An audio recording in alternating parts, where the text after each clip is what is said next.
Happy December, MAOPS members. This is your Executive Director, Brian Bowles, for another audio video version of the eNews. As you know from the last couple months, I'm trying to summarize what's in the prognosis for those of you who like to listen to the news on your way home while you're in your car in traffic. I'll be referring a lot to the written version of the prognosis. There's some links in there you'll need to access eventually. But this will give you an idea of what's in the newsletter this month. The first thing is of note is that the Legislative Committee has set its legislative priorities and regulatory priorities for 2025. And there is a link in the newsletter. It's been in the past couple newsletters so that you can view those. Nothing a lot has changed a lot because, as you know, last year we just didn't get a lot done at the state capitol. Not MAOPS, but the state capitol itself. It was during an election year, a lot of infighting, and it was just probably one of the most unproductive sessions in the state's history.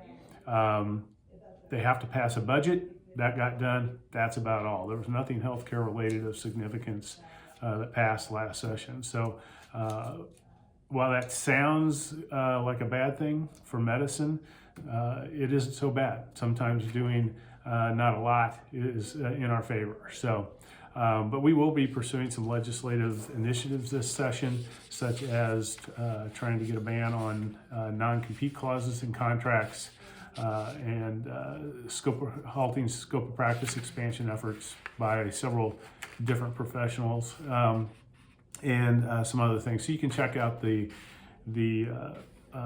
legislative priority link in the newsletter. Also, Physician Advocacy Day is coming up March 4th. It's getting closer and closer. I encourage you to go ahead and click on that link in the newsletter, register for the day, plan on being here in Jefferson City.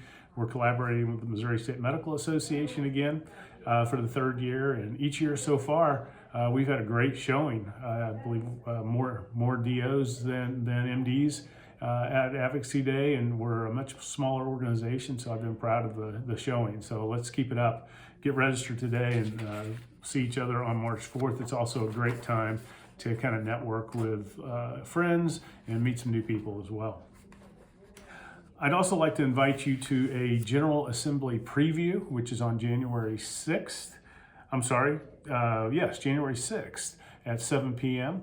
We're going to be doing this along with MSMA, providing you an overview of what's going on with the legislative session, what's the politics going to be like in the Capitol this session, kind of going over what we think the priorities are going to be for the legislature, and also talking a little bit about our priorities as well. So it's a great way to see what's coming up and be prepared to advocate for yourselves as the session moves along.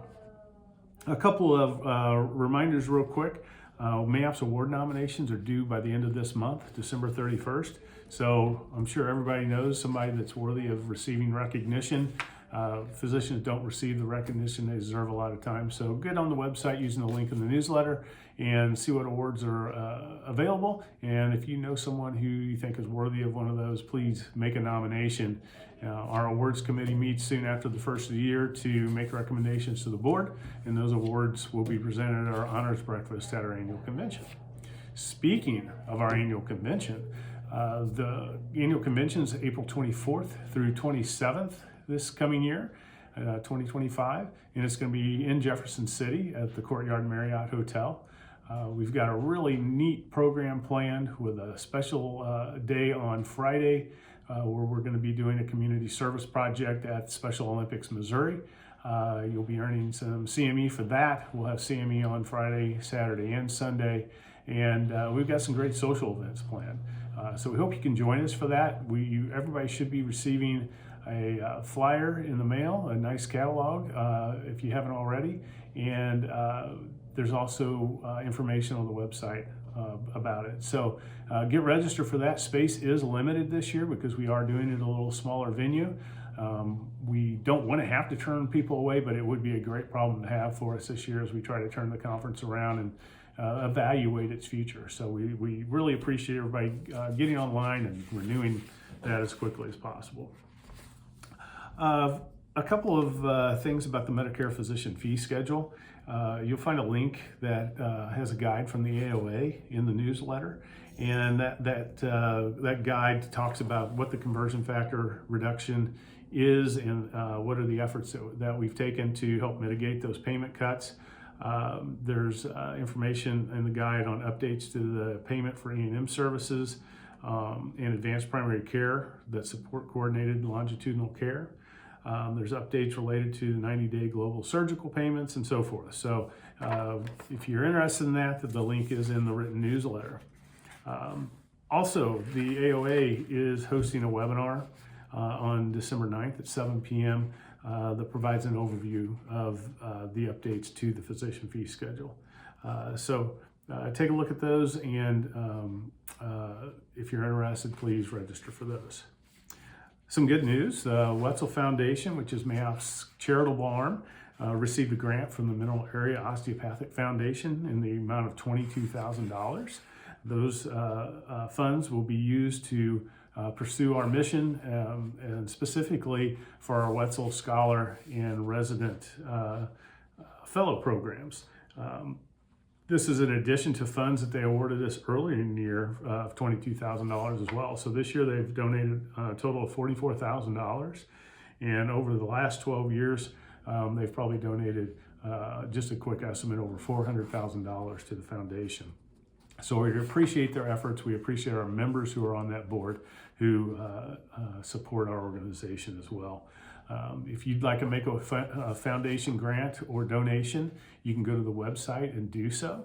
All that money goes to educational purposes. A lot of it goes to our student and resident initiatives, and is very well needed and appreciated. There was an article that was published recently in the Journal of the American Medical Association that compared DO and MD outcomes after surgery. And they found no statistically significant differences in mortality, readmissions, or length of stay between MDs and DOs. That should come to no surprise to us, but similar studies have reached similar conclusions over the past. So it's just more and more evidence as we continue to advocate for you that DOs are very highly qualified physicians and can be trusted for their health care. So believe it or not, we still fight that battle today. And so that study helps reaffirm that. There's a link to that study in the newsletter as well. I'd like to thank everybody who renewed their dues online in November during our first part of our annual membership campaign. That helped save us a lot of money in terms of mailings. It takes a lot of staff time to put those mailings together. So we really appreciate those people that did that. We had close to 150 that took advantage of that and saved us a lot of money. So appreciate that. If you didn't renew, you will be getting an invoice in the mail this month, in the next week or so. And we'd appreciate you responding quickly. We really want membership to turn around.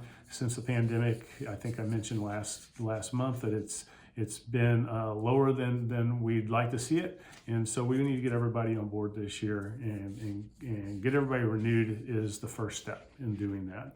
So there is a link in the newsletter. There's also, you can go straight to the website and log into your profile.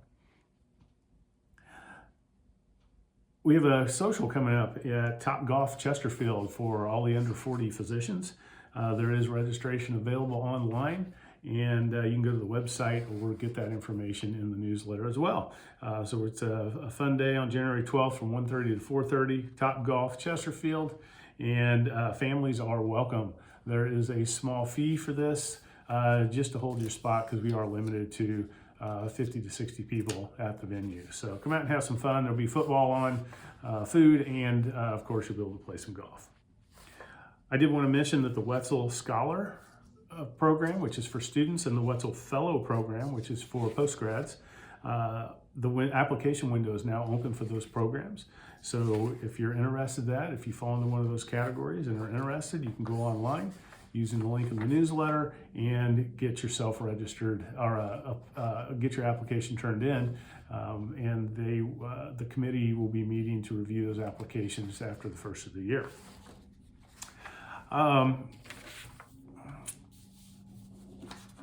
One thing that has come up this recently a couple of times that I think is worth mentioning, and this is in my editorial in the newsletter, is that organized medicine does work. One example of that this past month was we had a member contact us concerned that whenever he was applying for credentials at his hospital, reapplying, they asked some personal questions about use of the employee assistance program. And we have fought for years to get those types of questions removed from the State Board of Registration for Healing Arts licensure applications, because we feel that they deter people from using those programs, like the physician health program or EAPs that an employer might provide. And we've also advocated at the employer level as well. But occasionally we have instances like this. And the reason organized medicine works is when this person called, I happened to know somebody in that system that had some influence. And I immediately contacted them and they said, let me check on it. They got back with me very quickly and said, hey, for some reason, HR sent out the wrong form to the physicians. They've been doing it for a while, so we're going to make sure that the form is corrected and the correct version is sent out. So thanks for letting us know. So this was simply just an oversight, and we would have never known about it if the physician hadn't reached out to us. That's what organized medicine is. It's a network of physicians that work together for the betterment of the profession. And I think that has been forgotten along the way. We're not a union. We don't do collective bargaining, but we do try to make situations better for physicians, not just advocating at the Capitol and at the regulatory boards, but also at the local level and at the employer level. So if you have issues, regardless of whether you think they're unique to you or not, they're probably not, you can call us. We very likely have a connection that can give you some advice. I've been able to connect people so that they can start their own practice. Some of them are very specialized practices that we know of. I've been able to connect people and help give them a job. We helped a group get OMT practice rights back just very recently through the network of contacts that we have. So don't forget that, and please spread the word about that. That's the absolute most important thing about organized medicine, is that we are a connected group that work with one another, for one another, and it helps benefit everybody. And we need a strong member base to do that, and that's why it's important to get those dues renewed and also recruit another member or two. If everybody did that, we would be in great shape for the next year. So it takes everyone to make MAOPS work. It takes everyone to make the profession that you're in as great as it is, and over time, it's been organized medicine that's done that. So again, just remember that we're here for you. Please use us. To end, I would just like to say, with the holiday season coming up, I hope everybody has a great holiday. Take some time to enjoy family and friends. And if you have time, drop me a note or give me a call. I'd love to visit with you before the holiday season. With that, our next issue of the prognosis will come out the first week of January. And I hope, one other thing, we're going to be closed the week of between Christmas and New Year's. So we have a little break there. It's a quiet time of year. So I give staff time off to enjoy their families during that time. So if you have any needs, try to contact us before Christmas Eve. And if not, I am available. Just send me an email and I will probably be able to get back to you during the holidays. And if not, we'll be back in the office bright and early on January 2nd. Merry Christmas and Happy New Year.